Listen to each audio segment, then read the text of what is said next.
Bienvenue à la saison 3 de Regard féministe, un podcast qui vous est présenté par l'organisme Salvas, le service d'aide légale pour victimes d'abus sexuels.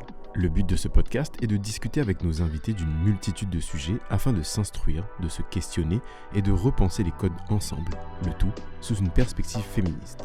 Un merci tout particulier aux productions Arborescence qui ont rendu cette saison possible. Veuillez également noter que les épisodes ont été enregistrés au printemps 2022. Mon nom est Benjamin Gardena, je suis monteur et l'un des animateurs de la saison 3 et, sans plus attendre, je vous souhaite un bon épisode. Bienvenue au podcast Regard féministe. Je me présente, je m'appelle Charlotte Groux, je suis finissante au baccalauréat en droit à l'UQAM et c'est ma deuxième session au sein du Salvas. Aujourd'hui, je suis très enthousiaste à l'idée d'être avec India Desjardins et Joanne Turgeon pour parler de la glorification des amours toxiques et de la banalisation de certains red flags. On y reviendra prochainement, mais par red flags, on entend les drapeaux rouges qui devraient nous inciter à rester à l'écart de quelqu'un. Mais tout d'abord, en ce qui concerne nos invités, India Desjardins est autrice d'une vingtaine de livres, dont la série Le Journal d'Aurélie Laflamme, qui est probablement la première série que j'ai lue quand j'étais jeune et que j'ai adorée. Elle est aussi autrice de l'essai Mr. Big ou la glorification des amours toxiques, dont nous allons amplement reparler aujourd'hui. Et de façon générale, elle a écrit des bandes dessinées, des livres jeunesse, des articles, des chroniques, ainsi que des scénarios pour le cinéma et la télévision. Ensuite, Joanne Turgeon est psychologue clinicienne et chercheuse spécialisée dans les problématiques de violence. Elle enseigne ce sujet au certificat en victimologie à l'UDM depuis plus de 20 ans. Et elle est également autrice du livre « Comprendre la violence dans les relations amoureuses », dont il sera question aujourd'hui, en plus d'avoir collaboré avec India Desjardins pour son livre que j'appellerai à partir de maintenant « Mr. Big ». Donc, d'entrée de jeu, India, j'ai envie de te demander si tu peux nous expliquer c'est quoi l'idée principale qui est défendue dans ton livre Mr. Big. Bien, en fait, je me suis posé la question, est-ce que la fiction peut influencer notre façon de percevoir les relations amoureuses? Donc, je suis vraiment partie avec une réflexion que j'avais, mais pour laquelle je n'avais pas de réponse. Et je voulais aller vérifier mon hypothèse en parlant à des expertes comme Joanne Turgeon, mais en faisant des recherches aussi dans les études qui avaient été faites, tout ça. Donc, je suis partie de l'impression que j'avais qu'une relation amoureuse telle que présentée dans les fictions, il y a un homme qui est dominant, riche, qui a la position dominante et qu'il est le cadeau à obtenir pour une femme. Donc, son désintérêt devient la quête de la protagoniste qui doit acquérir son amour à tout prix. Et là, il y a un conflit pendant tout le film ou toute la fiction qui se termine en happy end. Et je me suis demandé si c'était un modèle qui était sain et si ce modèle-là pouvait influencer notre façon de vivre nos relations amoureuses. Donc, c'est ça l'idée de mon livre et je pars à la quête de ces réponses-là. Puis justement, qu'est-ce que tu entends par amour toxique? Bien, pour moi, j'ai commencé par amour toxique en n'ayant pas nécessairement de connaissances, mais j'ai compris à travers ma quête que souvent, c'était une façon de dire, de banaliser ce qui est de la violence, dans le fond. Donc, amour toxique, c'est une façon un peu édulcorée de parler de violence. Puis c'est là que j'ai appris, grâce à Joanne, ce qu'était la violence psychologique. Parce qu'au début de ma quête, bon, j'avais fait des recherches, mais je me disais, bon, est-ce que c'est la même chose? Je pense, c'est pas moi l'experte, mais selon moi, c'est un peu deux côtés d'une même médaille. Je ne sais pas si Joanne pourra me dire si j'ai raison ou tort, là, mais c'est ça. Mais c'est amusant parce que moi, je me sers du livre d'India maintenant dans mon cours sur la violence conjugale et familiale. C'est exactement une des questions de l'évaluation. C'est quoi la différence entre les amours toxiques et la violence conjugale? J'aurais-tu des bons points? Oui, tu as réussi pour ça. Parce que, effectivement, tu as bien raison. C'est une façon de nommer des relations où il y a de la violence qui est exercée, là, carrément dans le couple, là, où il y a de la violence conjugale qui est exercée. Un amour toxique, si quelqu'un vous parle de leur amour d'amour toxique, ce qu'ils vont décrire, c'est des comportements violents. Pas toujours de violence physique, parce que ça, on réagit à ça, puis on se dit ça, c'est violent. Mais justement, toutes sortes de formes de violence plus subtiles, de la violence émotionnelle, de la violence psychologique, des comportements de bouderie, des absences, des façons de punir l'autre. C'est tout ça une relation d'amour toxique. Et tout ça, c'est des comportements violents. Donc, je pense pas qu'on peut parler d'amour toxique sans aucun comportement violent. Je pense que ça n'existe pas. Puis un des éléments que j'ai particulièrement apprécié dans ton livre, c'est quand tu définis la violence, tu dis que la violence, c'est s'autoriser à utiliser une forme d'agression quelconque contre une personne ou contre un groupe de personnes, et ce, dans un but d'atteindre ses propres objectifs. Puis je trouvais ça vraiment intéressant parce que justement, comme on en parlait, moi, quand je pense à la violence, c'est sûr que tout d'abord, je vais d'abord penser à la violence physique, mais même pour ce qui est de violence psychologique, on dirait que je vais tout le temps imaginer des grands gestes, alors que je trouve que cette définition-là, on dirait que ça permet de ratisser plus large.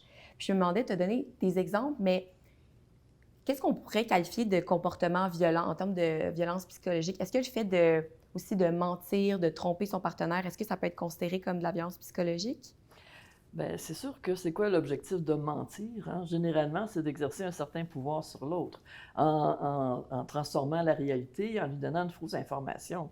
Donc ça correspond tout à fait à la définition d'un comportement violent. Un comportement que j'utilise pour exercer un pouvoir illégitime sur l'autre, puis pour atteindre mes propres objectifs. Donc oui, mentir, c'est un comportement violent.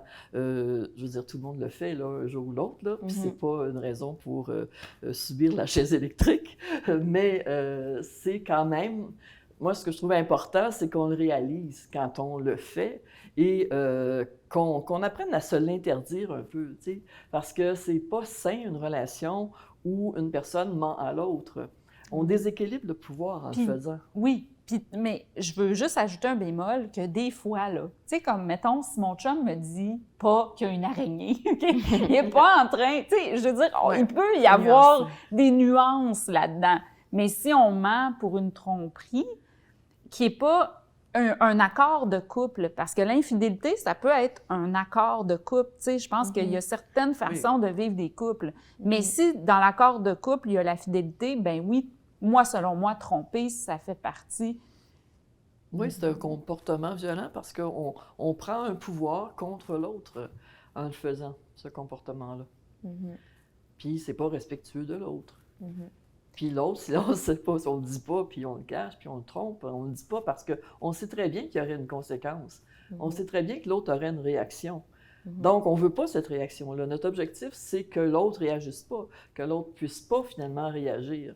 Donc, oui, c'est un comportement violent. Mais les comportements violents, il y en a plein, puis on en utilise. Tout le monde, personne n'existe qui n'a jamais utilisé un comportement violent. Mais moi, ce que je trouve important, c'est que quand on le fait, au moins qu'on le sache. Que je me l'autorise plus consciemment que si j'ai pris l'habitude de mentir tout le temps, puis que je le fais, puis donc que je manque de respect à beaucoup de monde autour de moi régulièrement, mais sans être consciente de la violence que ça comporte, ces comportements-là.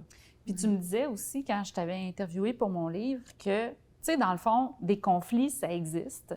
Puis que dans un conflit, il peut y avoir un manque de respect ou même des fois de la violence, mais que ça dépend comment on règle le conflit. Si dans le conflit, il y a un espace de discussion et de chacun, tu sais, un espace de compromis, bien, ça va être un conflit qui est réglé respectueusement. Mais que la violence, c'est que dans le fond, le conflit est jamais réglé respectueusement, puis il y a toujours un manque, un déséquilibre de pouvoir, comme tu disais, envers la même personne. Comme ça, on reprend ton exemple de tromperie, ça peut amener une cascade de violence. C'est-à-dire que là, si la personne le découvre, puis que là, elle en parle à l'autre, puis que l'autre dit « tu paranoïes », ça devient du gaslighting, qui est comme un autre comportement. Là, on dit « tu paranoïes toujours, t'es toujours sur mon dos », donc tu culpabilises l'autre d'avoir émis peut-être un doute. Donc là, ça fait encore plus un clivage entre les deux personnes qui fait qu'une des deux personnes a toujours la main... a toujours le gros bout du bâton. Le gros bout du bâton. Et l'autre personne devient de plus en plus silencieuse parce qu'elle a peur que chaque fois qu'elle va nommer quelque chose qui ne fait pas son affaire, bien, elle va subir les foudres de l'autre personne. Donc, la personne atteint son objectif de pouvoir faire ce qu'elle veut puis que l'autre se taise finalement. Les conflits, c'est normal et c'est sain, hein? En fait, on évolue grâce aux conflits. Puis les conflits dans une relation, s'il n'y en a pas, moi, ça m'inquiète. C'est normal, on est deux personnes, on a deux points de vue, on a deux visions différentes. Mais c'est important d'apprendre à les gérer avec respect. Il ne faut pas, comme tu disais d'emblée, nécessairement penser qu'on va toujours rester calme et serein, puis qu'on ne s'emportera jamais. Dans un conflit, oui, c'est souvent le moment où il va y avoir des comportements violents qu'on va échapper d'une certaine manière, même si on ne veut pas. T'sais, on peut monter le ton. Monter le ton, c'est un comportement violent. Crier après quelqu'un, c'est un comportement violent. En même temps, il faut y réfléchir parce que je ne peux pas dire à quelqu'un que je suis en colère sur un ton absolument neutre et calme. Je suis vraiment très, très fâchée de ce que tu viens de dire. n'a pas beaucoup de crédibilité. Fait qu'il y a des nuances aussi à apporter dans tout ça. C'est pour ça que le cœur de ça, c'est le rapport de pouvoir, justement, le fait que par ces comportements-là, comme India le disait, une personne va finir par écraser parce qu'elle n'est jamais reçue, entendue, et l'autre personne, finalement, va exercer le pouvoir sur l'autre, là. Puis ça m'amène à ma prochaine question que India t'a posée à Joanne dans le cadre de ton livre Mr. Big, puis qui est, est-ce qu'il y a un certain profil de victimes de violence conjugale, puisqu'on parle de violence, est-ce qu'il y a certaines personnes qui vont être plus enclines à subir ça que d'autres? C'est une grande question. Moi, j'aime l'aborder par la question des facteurs de risque. Est-ce qu'il y a des personnes qui sont plus à risque que d'autres de devenir victimes de violences conjugales? Et là, dans le fond, les statistiques, ce qu'elles montrent, c'est que dans le fond, il y en a un facteur de risque, c'est le fait d'être une femme, parce que la probabilité que ça arrive à une femme est beaucoup plus grande que la probabilité que ça arrive à un homme, même si ça se peut que ça arrive quand même aussi à des hommes. Puis ça, je trouve ça important parce que le message, c'est que peu importe mes caractéristiques personnelles, peu importe mon histoire personnelle, peu importe la victimisation antérieure que j'ai pu subir, si je rencontre quelqu'un de respectueux, je ne serai pas victime de violence.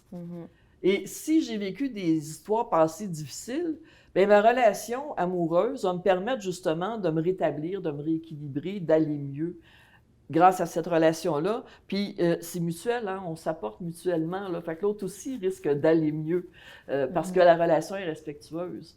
Alors, donc, je trouve ça important de le dire. Il n'y a pas de facteur de risque en tant que tel à être victime de violence conjugale. Ça peut vraiment arriver à n'importe qui. Tout le monde.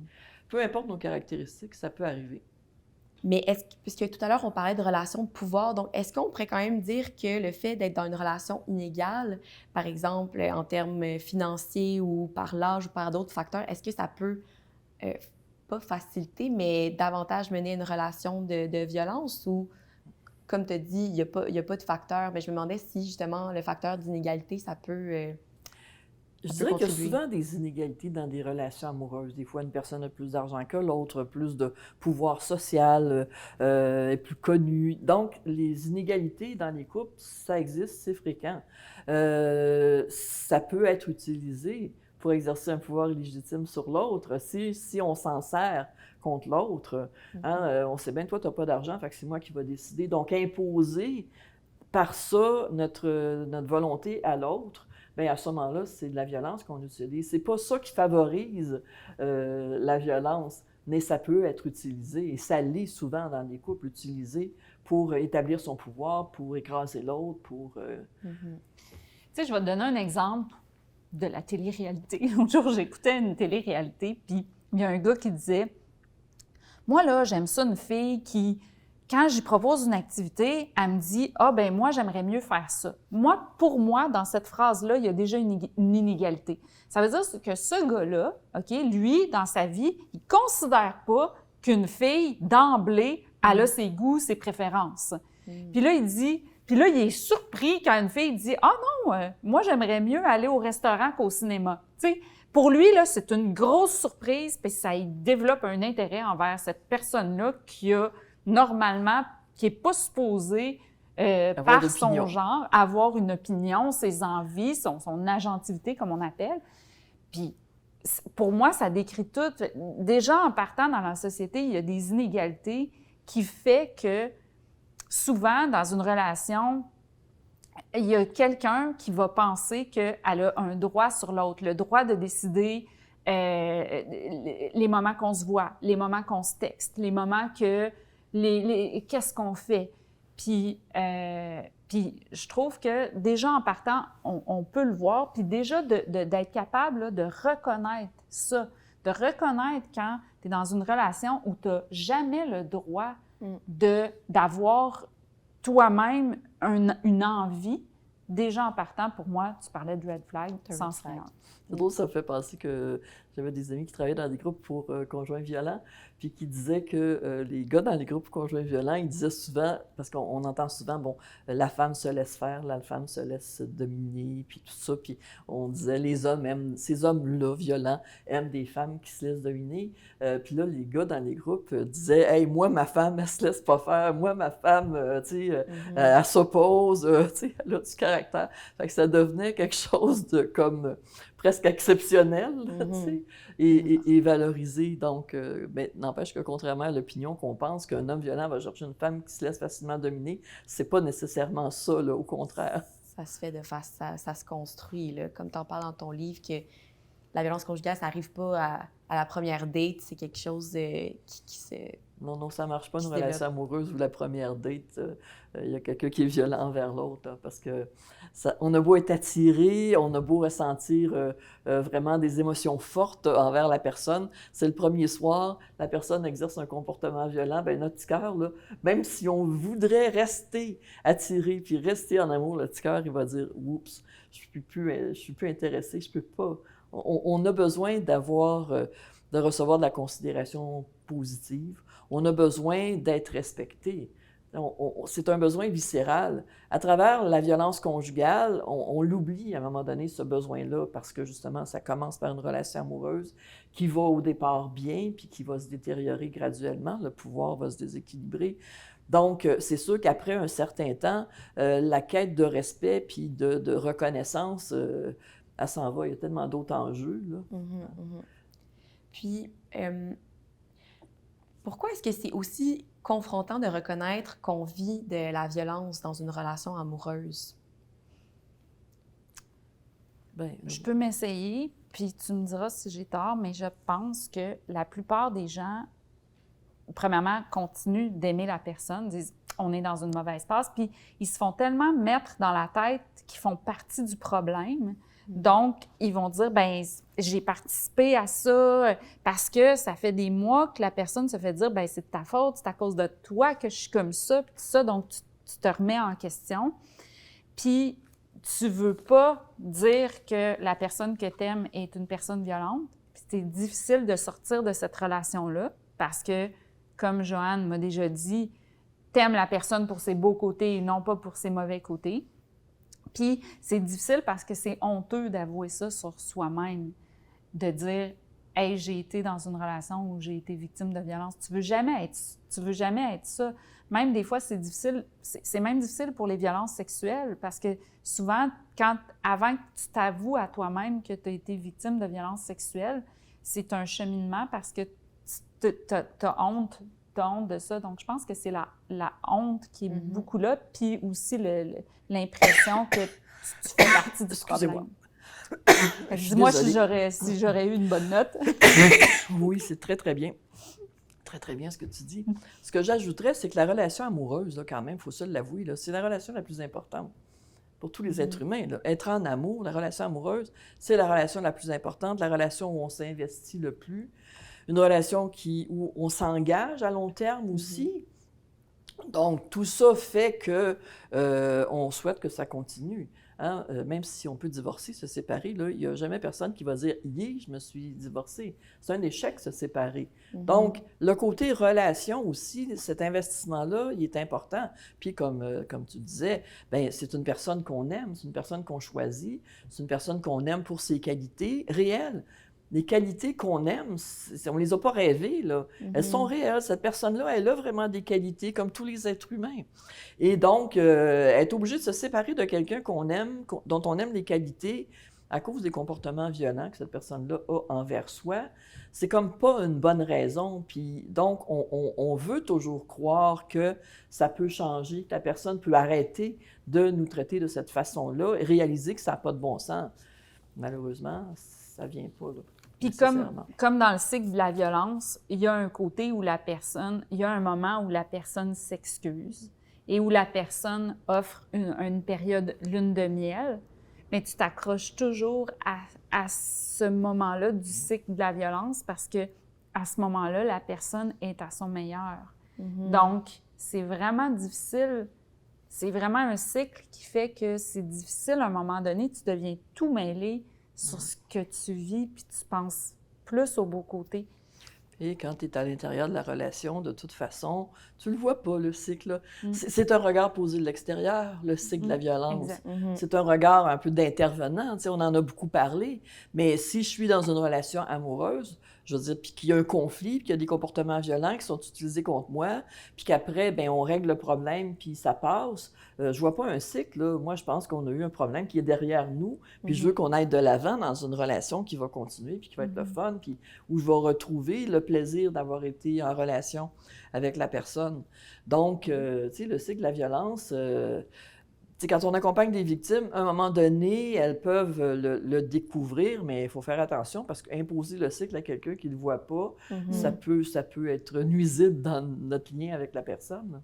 Absolument. Puis ça me fait penser, j'ai écouté un podcast qui s'appelle Exactly de l'autrice Florence Given, où l'invité, Dr. Thima, disait que une des raisons qui peut expliquer qu'on ignore certains red flags, c'est l'espoir qu'on entretient que la relation va s'améliorer. Donc, on en parlait un peu avec le cycle. Puis, moi, ça me fait penser à ton livre, India, où tu analyses le schéma narratif de certains films. Puis, on remarque qu'à la fin, il y a toujours un happy end. Mais qu'est-ce qui a précédé cette fin magique? C'est une relation malsaine. Donc, je me demandais, est-ce que tu penses que ça peut contribuer aussi, toute cette représentation qui entoure les relations amoureuses? Mais moi, le constat où j'en arrive dans mon livre, c'est vraiment la question que je me suis posée, c'était ma question de départ.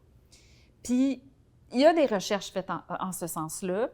Puis, quand tu fais des recherches sur les recherches, tu arrives autant à la réponse oui que non. Tu sais, il n'y a jamais une réponse claire à cette question-là. Par contre, le consensus, c'est que les fictions peuvent influencer des comportements violents si on a une prédisposition à la violence.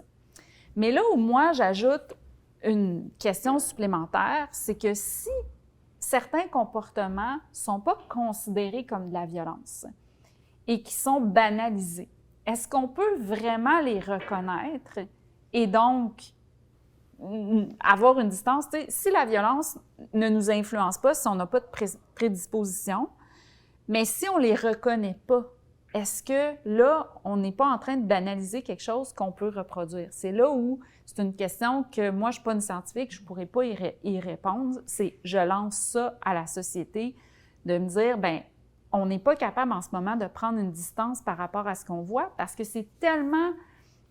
Tu sais, tantôt, avant d'enregistrer, on parlait de Bridgerton. Tu sais, la saison 2, pour moi, c'est typique d'une relation conflictuelle qui se termine avec un happy end, puis qui est extrêmement valorisée. Les deux personnages sont en conflit tout le long. Ils se font des choses qui... Sincèrement, moi, je regardais, il y avait des choses qui me faisaient mal, tu sais. Puis, ça se termine par un beau « je t'aime » puis par un beau mariage, tu sais. Fait que c'est sûr qu'à un moment donné, tu regardes ça, puis c'est ça qui représente l'amour. C'est comme ça qu'on se fait présenter l'amour. Puis quand quelque chose est plus sain, plus doux, bien, ça nous est présenté plus comme de l'amitié. Donc, est-ce qu'on est vraiment capable de prendre une distance? Puis c'est une question à laquelle j'aurais peut-être pas de réponse tout de suite, mais je pense que ça devrait être des choses qui sont... c'est des questions qu'on devrait plus se poser. C'est quand même un modèle aussi. C'est quand même un modèle, tu sais, il est pas fin, il est pas fin, il est pas fin. Puis après ça, finalement, tout va bien, puis on est ensemble, puis on est heureux jusqu'à la fin de nos jours. Tu sais, c'est quand même un modèle. Puis, je veux dire, quand même, les êtres humains, il faut reconnaître qu'on apprend beaucoup par imitation. Donc, c'est sûr qu'observer des modèles comme ça, constamment, parce qu'il n'y a pas vraiment un modèle différent de ça, à moins de représenter de l'amitié plutôt que de l'amour, bien, ça ne peut pas ne pas nous influencer. Et je sais que les résultats de recherche sont controversés, mais les enjeux par rapport à tout ça aussi sont importants. Je ne pense pas qu'on tienne à dénoncer ce modèle-là, parce que c'est quand même le modèle qui est important, qui est payant, qui fait vendre. Alors, on ne remet pas tellement en question. Puis je l'explique dans mon livre que la façon d'écrire un scénario, tu as un personnage qui a une quête, puis tu as les enjeux, tu as les obstacles. Tu as l'enjeu, qu'est-ce qui va arriver au personnage si le personnage ne réussit pas sa quête? Pour que ça soit intéressant, ça prend ça. Ça prend ça, et ça prend donc des obstacles. Des obstacles pour arriver à réussir la quête, puis qu'est-ce qui va mettre le personnage en danger? J'écoutais Uncharted, OK, hier ou avant-hier, qui est un film là, sur, justement, un film typique, là, avec juste des gars puis 2 filles qui sont méchantes, by the way, là, les 2 filles. En fait, le méchant, il engage 2 employées féminines qui le trahissent. Alors, la réponse, ce qu'on peut voir comme message là-dedans, c'est « N'engagez pas des femmes. » Tout le film, c'est des hommes. Les femmes, hein, pas fiables. Puis le personnage principal, il faut qu'il trouve, évidemment, un trésor. Et donc là, il va avoir des obstacles, 2 femmes en particulier, qui vont l'amener à pas pouvoir trouver son trésor. Puis là, éventuellement, il va trouver son trésor. Puis en tout cas, il va réussir sa quête. Il va réussir sa quête. Mais dans un film romantique, puis cela dit, c'est pas seulement dans les films romantiques qu'on voit des amours toxiques. Là, James Bond, il y a plein d'amours toxiques. Il est très violent envers les femmes, James Bond. Mais dans plein de films aussi, là, tu sais. Donc, il ne faut pas penser que c'est seulement les comédies romantiques. Moi, je me suis penchée là-dessus. Mais, donc, on va reproduire les mêmes schémas de scénarisation dans ces histoires-là, qui est le personnage, la quête, c'est de trouver l'amour. Donc, l'enjeu, si elle ne le trouve pas, et bon, elle va rester célibataire, puis évidemment, elle va être malheureuse toute sa vie, parce que, tu sais, comment une femme peut-elle rester célibataire et être heureuse? Alors que les recherches démontrent que les femmes célibataires sont plus heureuses.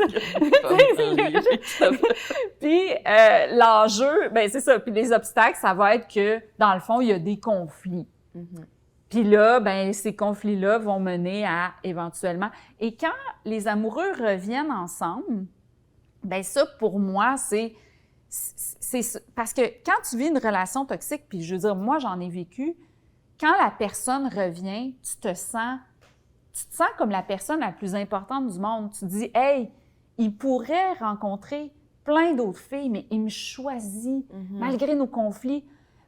Ça vient que dans ta tête, tu penses que c'est vous 2 contre le monde. Tu sais, que peu importe ce que tu essayes, bien, tu es tellement important un pour l'autre que ton amour va conquérir tout, va traverser les obstacles, tu sais. Puis ça te crée une illusion que ton amour est plus fort que tout. Puis tu deviens un peu accro aussi à ces retrouvailles, tu sais. Donc, je m'égare. Puis cette question que l'amour est plus fort que tout, bien, c'est valorisé justement dans les films, dans les romans. C'est très valorisé. L'amour est très valorisé dans notre société. L'amour est idéalisé au point que pendant des années, les chercheurs n'avaient pas le droit de faire de recherche sur l'amour. Il ne fallait pas briser ce miracle-là. Dans les années 50, 60, là, faire des recherches sur l'amour, là, on ne fait pas ça. Il ne faut pas briser le mythe, il ne faut pas démystifier l'amour, il ne faut pas disséquer l'amour sous le microscope de la science. Vraiment intéressant. Ouais.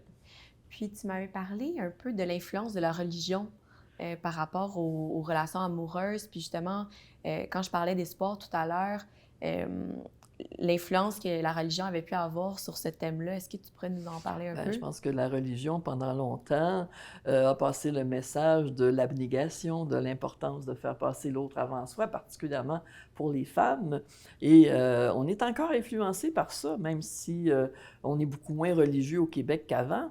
Ça fait partie de la culture qu'une femme c'est le don de soi, c'est prendre soin des autres. Ça ne vient pas juste de la religion, mais la religion l'a beaucoup soutenu, l'a beaucoup recommandé. Puis d'ailleurs, la religion obligeait des femmes victimes de violences conjugales, victimes de violences extrêmes, à rester avec le conjoint, à essayer de l'aider. Il était alcoolique, il fallait essayer de l'aider quand même. Il était violent, il fallait... Tout ça était là. La religion faisait cette propagande-là, interdisait totalement la séparation ou le divorce aussi, là. D'ailleurs, tout était de la faute de la femme. Si Oui. la femme était trompée, c'était de sa faute. Il appelait ça S'il y avait des porter la agressions honte. sexuelles envers Oui. les enfants, c'était de la faute à la mère aussi. Tout le temps la faute. Tout est le temps la faute de la mère, oui. de la femme. Mhm. Alors ça nous influence encore, moi, je trouve, d'une certaine manière, en tant que femme surtout. Puis, c'est un peu relié, mais dans ton livre, India, tu parles, dans les chapitres Cendrillon et Cette contrée lointaine, tu parles beaucoup de l'origine socio-historique du mariage, puis comment les hommes vont parfois être représentés comme étant des passeports pour les femmes qui se marient avec eux. Donc, je me demandais si tu pouvais nous expliquer cette réflexion et comment elle est représentée dans la fiction. Bien, j'ai réécouté Cendrillon, que plusieurs disaient « Ah, ça n'a pas de bon sens, Cendrillon », puis tout ça. Puis j'ai réécouté ça, puis je me disais, c'est bizarre parce que si tu l'écoutes en français, elle va chanter le plus beau cadeau de la vie, c'est l'amour. Tout ce que je veux, c'est l'amour. Mais quand elle chante en anglais, donc, dans le fond, l'intention des auteurs, elle dit qu'elle a des rêves et qu'elle veut accéder à plus. Puis là, elle regarde un château. Puis elle, ben tu sais, ça va mal sa vie, elle fait le ménage, elle est victime de violences familiales, elle est pauvre, tout ça. Donc, elle veut accéder à plus. Et je me demandais si c'était vraiment une affaire d'amour ou si c'était plus une affaire de rang social, d'inégalité sociale. Puis j'ai vu que le premier auteur qui avait travaillé là-dessus, il voulait plus parler des inégalités sociales. Mais finalement, quand tu regardes ça, tu vois que finalement, c'était quoi les options de Cendrillon pour accéder à plus? Bien, sa seule option, c'est le mariage, parce qu'elle, en tant que femme, elle n'a pas d'option. Puis le prince n'est même pas important dans le film, puis il est vraiment... Il m'a fait penser d'ailleurs au duc dans Bridgerton, parce que le prince, dans Cendrillon, il rencontre des candidates, puis il baille, il fait des grimaces. Puis le duc dans Bridgerton fait la même affaire, tu sais. Une fille, elle lit pas, il la barre, tu sais. Alors que tu apprends plus tard dans la série que lui, il lit même pas. Donc, pourquoi il veut une lectrice? Tu sais, qu'est-ce que ça y amène? Il lit même pas lui-même, tu sais. Donc, moi, je me questionnais là-dessus sur, tu sais, oui, on critique Cendrillon, mais en même temps, on devrait critiquer tout le modèle que je nomme pas, mais qui est le patriarcat, dans le fond, qui est, dans le fond, que les femmes étaient vendues comme un bien meuble à une certaine époque. La femme était une monnaie d'échange, dans le fond, pour avoir plus, soit pour le père ou soit pour le mari. Et pour augmenter sa valeur, la seule chose qu'elle avait, c'était sa pureté qui égale ne pas avoir eu de relations sexuelles. Donc, les travailleuses du sexe de l'époque étaient très mal vues parce que c'est comme si là, les femmes se disaient, ben là, s'il est capable d'en avoir ailleurs, il va moins en vouloir pour le mariage. Fait que ça a amené des compétitions entre les femmes. Puis ça, je recommande vraiment le livre de Liv Stromquist, Les sentiments du prince Charles. C'est un essai en BD. C'est super intéressant parce qu'elle parle de ça. Et donc, c'est ça. Donc, je voulais voir justement le contexte socio-historique de comment les femmes étaient perçues. Puis, je veux dire, ça fait pas longtemps là, que, tu sais, au début des années 1900, je sais jamais, moi, les siècles, il faut aller une année au-dessus, en tout cas, 18, 19, en tout cas. Je pense que c'est le 20e siècle. Hein, 1900, c'est le 20e siècle. Alors, c'est ça. Nous sommes au 22e siècle. Donc, là, on a permis des mariages d'amour.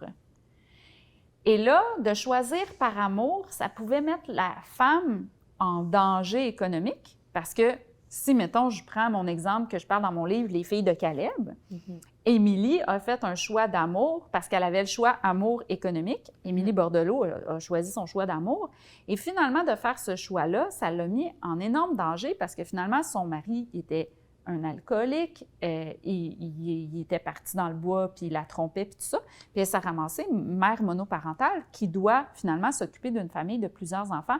Et comme quand tu étais mariée, tu ne pouvais pas travailler, donc le père était le pourvoyeur, bien là, ça te mettait en situation de danger. Et puis moi, je me questionne sur ce modèle-là qui continue d'être représenté dans la fiction, c'est-à-dire que c'est comme si la femme, même si on recherche plus d'égalité dans la société, où la femme travaille aussi, l'homme travaille, tout ça, mais la femme, c'est comme si souvent on ne s'est pas débarrassé des modèles anciens qui est que l'homme doit être un pourvoyeur. Puis, je pense que ça a autant d'impact négatif pour les femmes que pour les hommes, parce que les hommes croient qu'ils ont ce devoir-là. Puis, tu sais, je lisais Bell Hooks, La volonté de changement, et Liz Plank, Pour l'amour des hommes. Puis, on voit que ce modèle-là, c'est aussi dommageable pour les hommes que pour les femmes. Puis que, comment tu veux dépoussiérer tout ça? Tu sais, il faudrait que tout le monde, on s'entende pour dire, check, ça marche plus, là. OK, recommençons à zéro, clean slate. On est des êtres humains. C'est ça, exactement. Fait que je ne sais pas si je suis partie trop loin pour t'expliquer mon affaire, mais... J'ai aimé ça, c'était comme un gros voyage. J'aimerais ça aussi quand même ajouter que, tu sais, on en parle au passé, là, mais il n'y a pas encore la parade des vierges ou une parade annuelle aux États-Unis, là, où des femmes sont présentées là, pour des hommes très bien placés. C'est vrai que je parle... C'est pas fini. Oui, je parle d'ici, mais c'est vrai que dans d'autres pays, il y a encore des enfants qui se font marier. Dans des pays lointains, comme les États-Unis. Puis quand je parle d'une contrée lointaine, c'est que souvent dans les contes de fées, on nous parle d'une contrée lointaine. Tu sais, il était une fois, il y a très, très longtemps, dans une contrée lointaine. Puis j'ai voulu faire la métaphore qu'une contrée lointaine, souvent, c'était la contrée qui était difficile à atteindre pour une femme. Parce que, dans le fond, tu ne pouvais pas accéder à plus si ce n'était pas par amour d'un homme.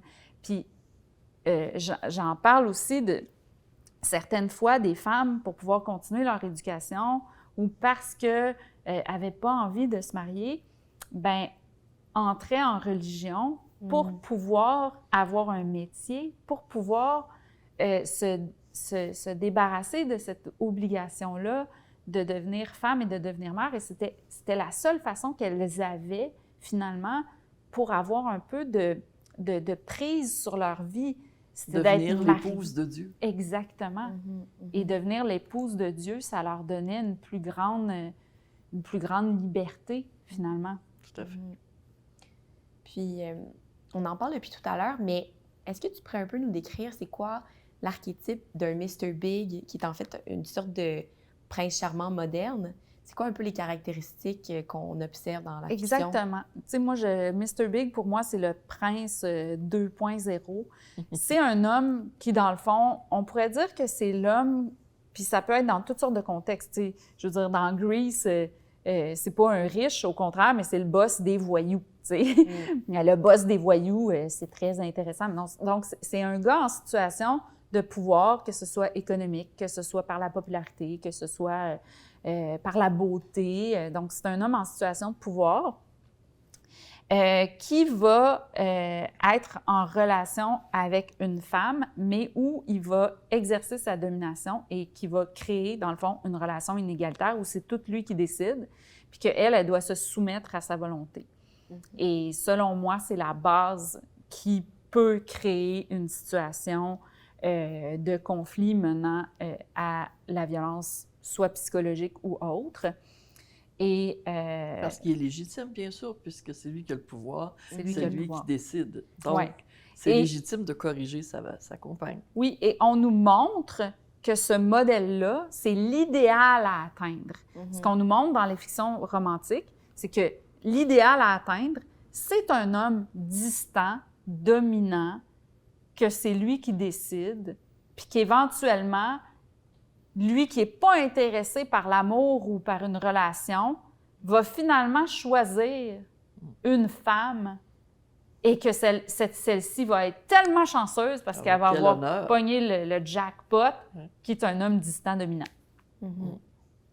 Absolument. Puis ça m'amène à partager que j'ai trouvé particulièrement intéressant quand tu parlais de l'opposition qui a déjà été créée entre les filles Mr. Big, qui préfèrent le fun, apparemment, et d'un autre côté, les filles Aiden, qui, elles, préféreraient la stabilité. C'est en référence à la série Sex and the City. C'est l'auteur qui avait dit ça. Il disait, en 5 minutes, je peux déterminer si une femme est Aiden ou Mr. Big. Ce qui, moi, ça m'avait saisi un peu. Parce un peu réducteur. Oui, un peu réducteur. Puis c'est comme s'il analyse les femmes selon, dans le fond, le regard d'un homme. Et ça, j'avais trouvé ça réducteur. Mais oui, continue.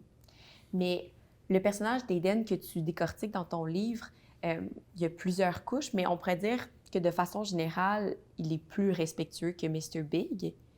Puis, ça m'amène à demander, on dirait que les garçons qui sont gentils, ils ne sont pas récompensés à travers les fictions amoureuses parce que souvent, c'est les mauvais garçons qui ont des comportements violents qui vont finir avec la fille de leur choix. Donc, quand tu disais qu'il faudrait revoir les codes autant des deux côtés, je trouve que ça me fait vraiment penser à ça, que les schémas narratifs qu'on a par rapport à la gentillesse, finalement, on n'obtient pas qu'est-ce qu'on veut avec ça. On dirait quasiment qu'on nous dit ça.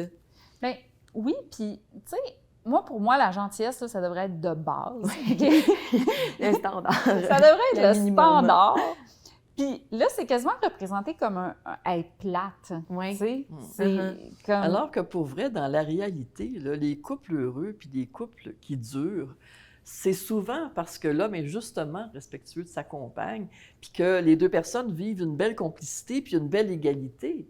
T'sais? Alors, le modèle qu'on montre, des Mr. Big qui ont tout ce qu'ils veulent, mais finalement, ils ne sont pas dans les couples heureux puis stables qui fonctionnent bien, là, et où l'amour reste pendant longtemps, et où la passion reste pendant longtemps, parce que ça aussi, là, on a tendance à dire c'est plate, il n'y a pas de passion, mais un amour sain et serein, sans violence, peut être aussi passionnel qu'un amour où il y a de la violence. En fait, la violence détruit l'amour, fait que ça détruit aussi la passion, là, tant qu'à moi. Ce que je trouvais intéressant, c'est que Lise Plank, dans son livre, elle parle du sexisme bienveillant. Donc, il y a comme un sexisme qui est accepté socialement, mais qui, selon elle, crée aussi une inégalité, mais c'est pas reconnu comme du sexisme parce que c'est reconnu comme de la galanterie. Donc, mettons, ouvrir la porte de quelqu'un. Puis, tu sais, elle a dit, regarde ici, là, dans ta personnalité, là, toi, t'es poli. Moi, là, je suis genre, j'ouvre la porte aux gens, tu sais, puis tout ça. Je peux ouvrir la porte de mon chum, puis mon chum, il peut m'ouvrir la porte, puis c'est un échange qu'on fait. Mais si je m'attends à ce qu'un homme m'ouvre la porte, si je m'attends à ce qu'un homme... tu sais, comme l'autre jour, mon amie, elle me racontait une date avec un gars, puis elle me dit « Ah, il a été super galant, il m'a commandé un taxi. » J'ai dit « T'es une fille super, tu gagnes ta vie, tout ça, pourquoi tu n'étais pas capable de commander ton taxi toi-même? » Tu sais, moi, c'est rendu là que ça me... Tu sais, ça me fait quelque chose parce que je vois tout de suite que le gars, il crée une inégalité en faisant ça. Tu sais, comme « Ah, je vais prendre en charge de te payer ton taxi. » Puis effectivement, le gars, là, 2 semaines après, elle s'est rendu compte que c'était pas un super gars, là. Fait que, tu sais, je pense qu'il faut qu'on... Tu sais, c'est comme si on se dit « Ah, le gars, il est super gentil d'emblée. » Là, c'est comme « Ah, il est un peu plate. » Mais si le gars, il fait des grands gestes comme ça, genre payer la facture... Puis, tu sais, payer la facture, là, c'est quelque chose là, que dans un... C'est quelque chose de très hétéronormatif. Parce que si tu prends un couple LGBTQ+, ben il n'y a pas d'emblée quelqu'un qui est supposé payer la facture puis l'autre non. Il n'y a pas quelqu'un qui est supposé de marcher sur un bord de trottoir. Il n'y a pas quelqu'un qui est supposé de te tenir le parapluie. Puis que si tu as cette égalité-là, tu sais, si tu as ces attentes-là dans un couple, c'est sûr que tu vas être malheureux parce que tu vas rechercher, dans le fond, une inégalité. Puis la gentillesse, Bien, je veux dire, c'est pas l'apanage d'un seul des sexes. Et en tant que femme, je revendique le droit aussi de pouvoir être galante si ça me tente. Ben oui. Hein? Donc, tout le monde a le droit de le faire, puis ça faut. Tu sais, je veux dire, c'est comme si quelqu'un l'impose, là, c'est plus sain, c'est plus respectueux, là. Je vais vous raconter une anecdote, OK? Mon chum, il est très gentil. OK? C'est vraiment quelqu'un de gentil. Puis là, ben, quand lui, il prend un parapluie, puis il est du genre à vouloir mettre le parapluie sur moi, puis tout ça. Mais moi, je déteste les parapluies. OK. J'aime mieux être mouillée. Tu sais, je fais comme ça. Fait que moi, je dis, j'aime pas ça quand tu fais ça, tu sais. Puis lui, là, il se promène avec son parapluie à côté de moi. Il dit, je suis pas bien. Il me dit, je suis pas bien parce que j'ai l'air d'un mauvais gars. Alors que c'est le meilleur gars du monde, tu sais. Mais c'est qu'on a ces impressions sociales-là pour des gestes qui sont pas importants, genre parapluie, pas parapluie, alors que dans la vie, c'est la personne la plus gentille avec moi que j'ai jamais rencontrée, tu sais. Mais c'est moi qui ai mis ma limite. Non, le parapluie, moi, je déteste que quelqu'un me tienne un parapluie. J'aime pas ça. J'aime ça, moi, marcher sous la pluie. Mais c'est mon goût à moi, tu sais. Puis c'est pas drôle nécessairement pour les gars qui peuvent vouloir être galants, puis en même temps, ils voient que ça peut être considéré comme une attitude sexiste, alors donc, ils vont s'empêcher de le faire.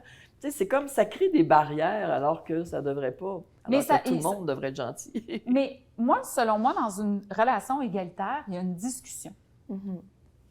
Tu sais, qu'est-ce que t'aimes? Qu'est-ce que t'aimes pas? Tu sais, c'est quoi notre espace dans tout ça de... Tu sais, comme au début de ma relation, tu sais, mon chum, il me donnait des petits noms, puis moi, j'aime ça me faire appeler India. Puis là, finalement, on a trouvé un espace de compromis où, dans certaines occasions, il peut me donner des petits noms, puis que la plupart du temps, il m'appelle India.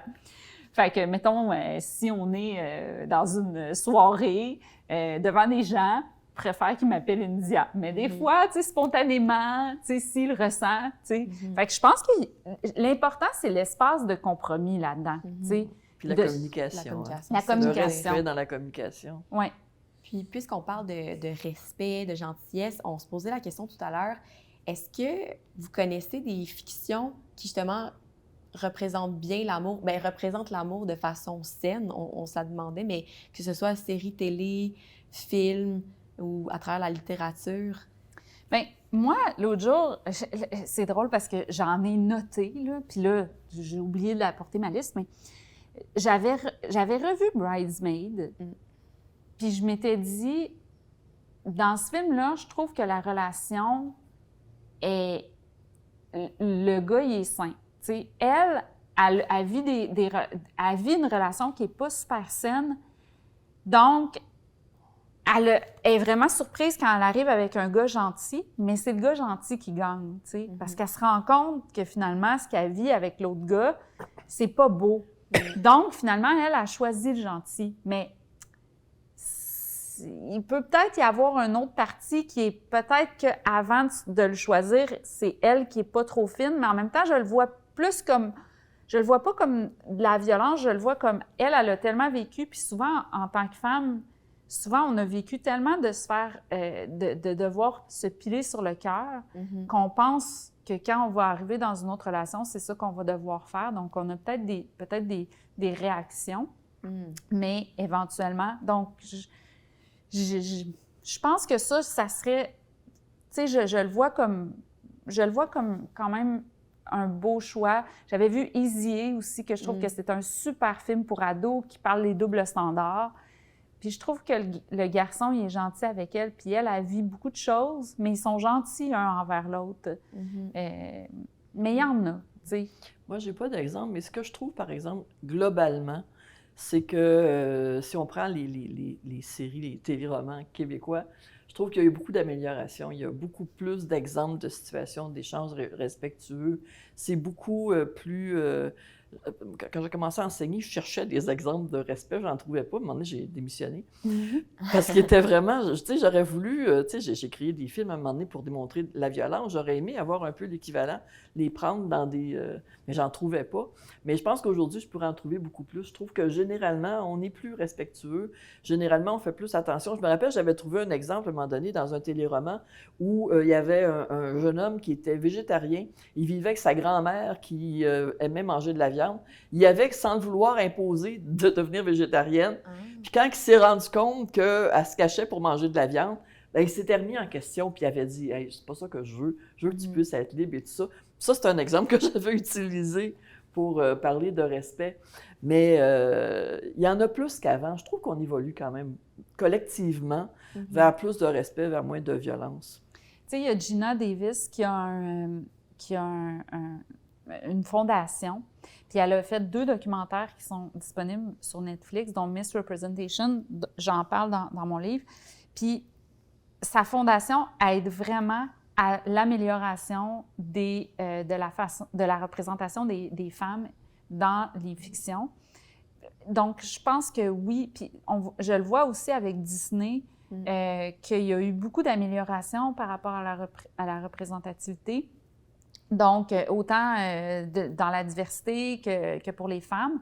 Tu sais, c'est pas tout le temps parfait, mais moi, je vois positivement qu'on évolue, puis avec des conversations. Tu sais, moi, mon livre, il y a plein de scénaristes qui m'ont dit « Ah, ça m'a fait réfléchir. Il y a des auteurs qui m'ont dit hey, « J'ai changé certaines affaires que j'ai écrites dans le roman que j'étais en train d'écrire après avoir lu ton livre. » Donc, j'ai l'impression qu'en parler, ça peut aider à faire évoluer les choses. C'est sûr qu'il y a des choses qui vont rester. Le but, c'est pas de... Tu sais, j'en parle dans mon livre, la liberté de création. Tu sais, je pense que c'est important. Mais je pense que c'est beau, la liberté, on l'a beaucoup utilisée pour un modèle X. Là. Pourrait-on utiliser notre liberté pour présenter des nouveaux modèles? Je trouve que c'est une bien bonne idée. Puis, d'un angle plus personnel, j'ai des questions un peu pratico-pratiques. Je me demandais comment soutenir un ou une proche qui est dans une relation toxique. Comment faire passer le message tout en préservant notre relation avec cette personne? Parce que souvent, si on est trop honnête, on dirait que la personne va se braquer puis il va tenter de, elle, préserver sa relation amoureuse. Mais je me demandais comment essayer de concilier les deux. Moi, je trouve que ce qu'il faut faire attention là-dedans, c'est qu'on a vraiment tendance à poser des jugements. Juger de la relation de l'autre, puis imposer notre vision à l'autre. Puis c'est sûr que si on fait ça, dans le fond, c'est pas aidant là, pour la personne. Donc, tu sais, on observe des choses, puis c'est sûr qu'on peut donner notre opinion sur ces choses-là, mais pas en mettant la grosse étiquette nécessairement. Voyons donc comment ça se fait que tu endures de la violence conjugale. Là. Toutes les femmes dans des situations de violence conjugale se font dire ça, puis ça les amène à fuir, puis à cesser de se confier. Là. Mais quand on est témoin de situation, ben on a le droit de dire je trouve que c'est difficile pour toi, par exemple. Tu sais, ou je comprends pas pourquoi tu te traites de cette façon-là. Même dans la situation, des fois, on peut se sentir à l'aise, je ne sais pas, parce que devant nous, il peut y en avoir des comportements violents.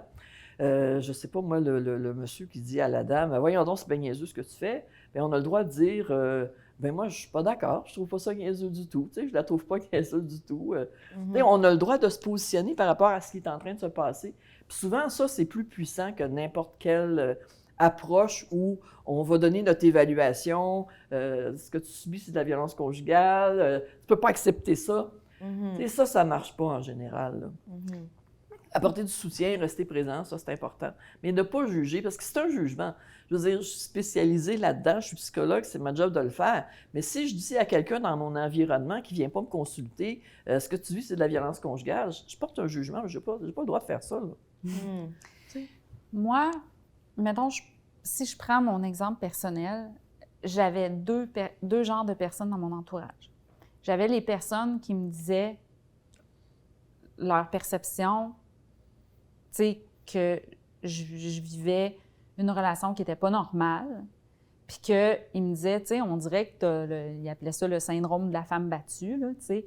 Puis là, j'étais là, mais non, je ne suis pas battue, puis tu avais les gens qui me disaient, ouais, mais peut-être que c'est toi, tu sais, peut-être que lui, dans le fond, il t'aime, puis que puis tu sais, dans le fond, ça, c'est peut-être de l'amour, il a peut-être agi de même parce que Et moi, c'est eux que j'écoutais, parce qu'eux, ils me renforçaient dans le fait que j'avais un amour important, puis que c'était peut-être moi qui avais des choses à améliorer. Fait que si c'est moi qui ai des choses à améliorer, j'ai du contrôle sur ce qui peut arriver. Fait que moi, j'allais tout le temps vers ces gens-là.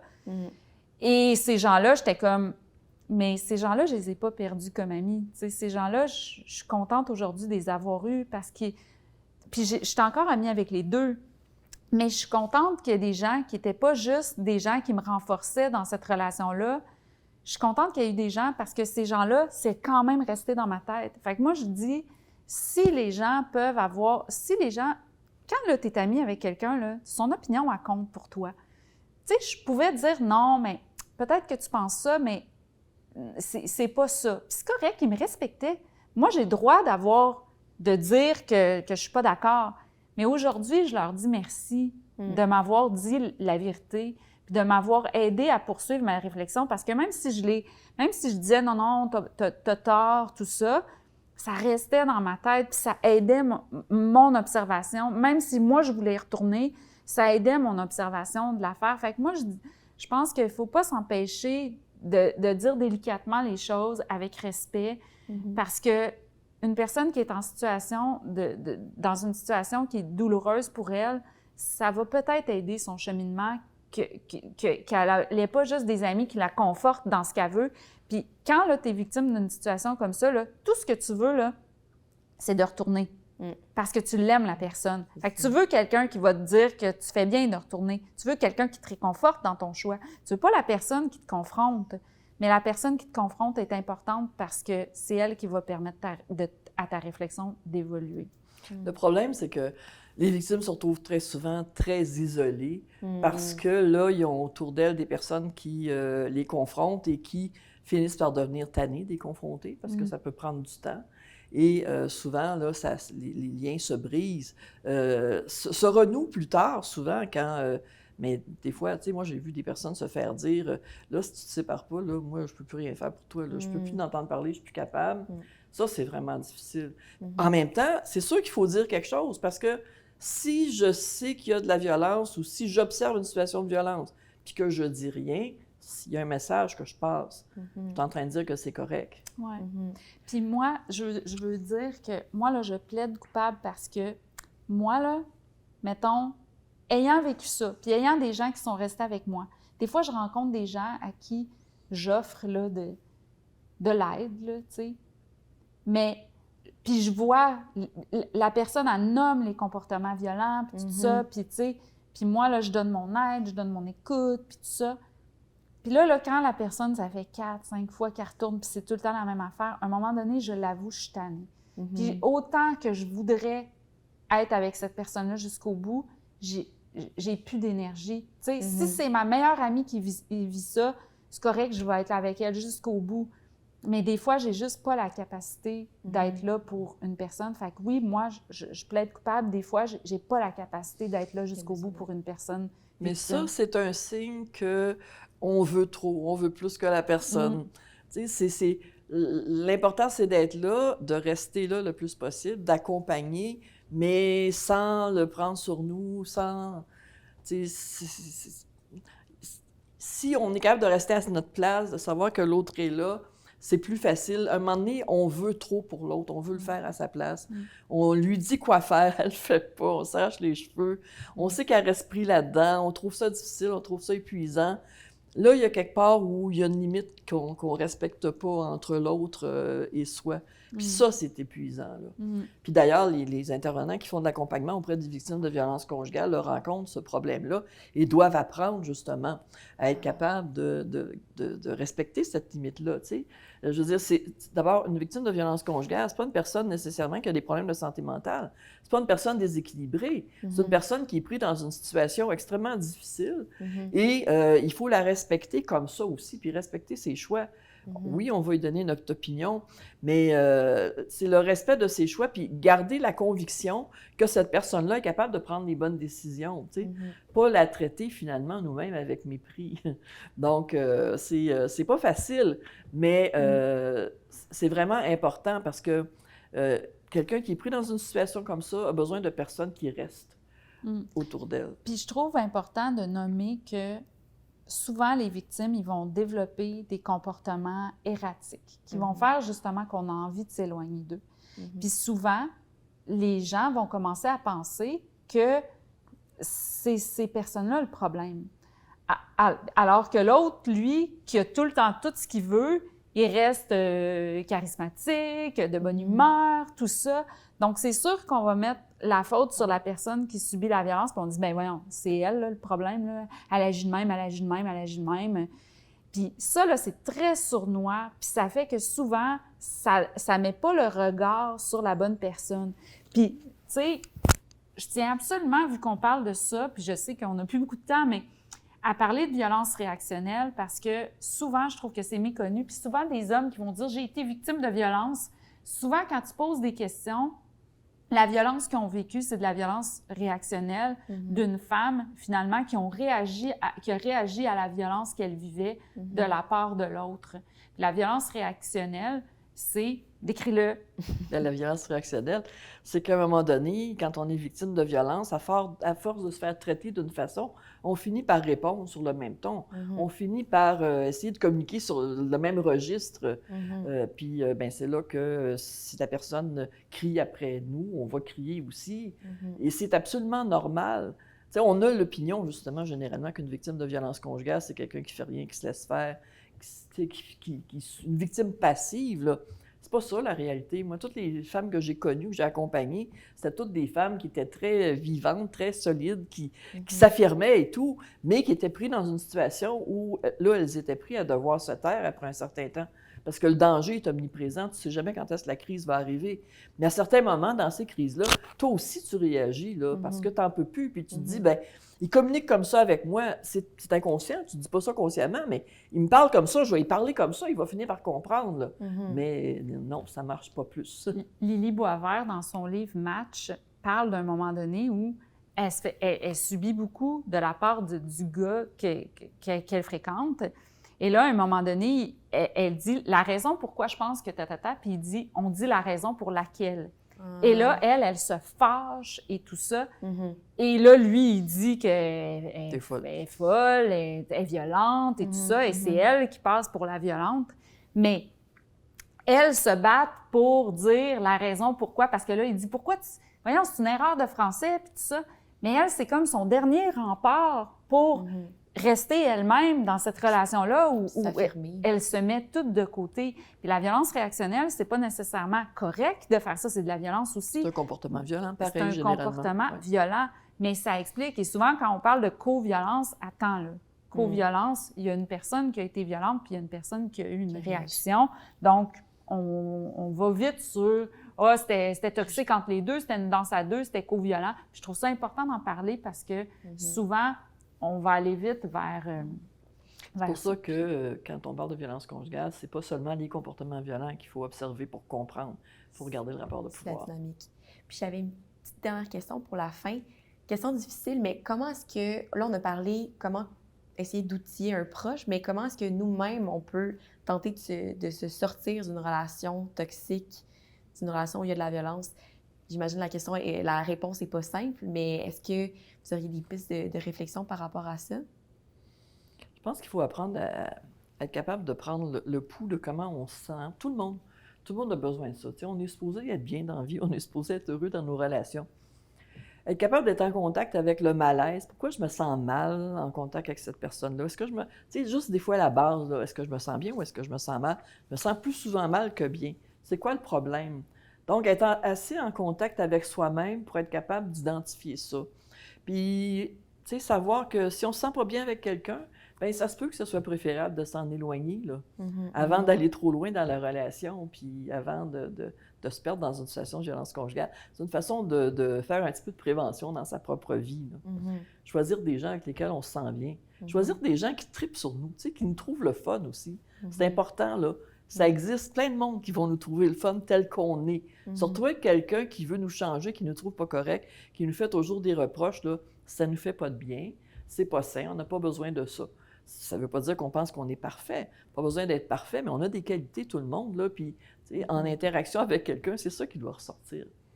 Puis même avec nos modèles, on en parlait beaucoup, mais le fait de davantage associer l'amour à, justement, le respect, le fait de bien se sentir plutôt que la souffrance, parce qu'on dépeint souvent la souffrance puis on l'associe à l'amour. Fait que peut-être qu'on est davantage attiré, si je peux dire, par ça. Encore dans mon exemple de Bridgerton. Tu sais, dans mon livre, j'ai utilisé Sex and the City, mais là, je peux utiliser Bridgerton.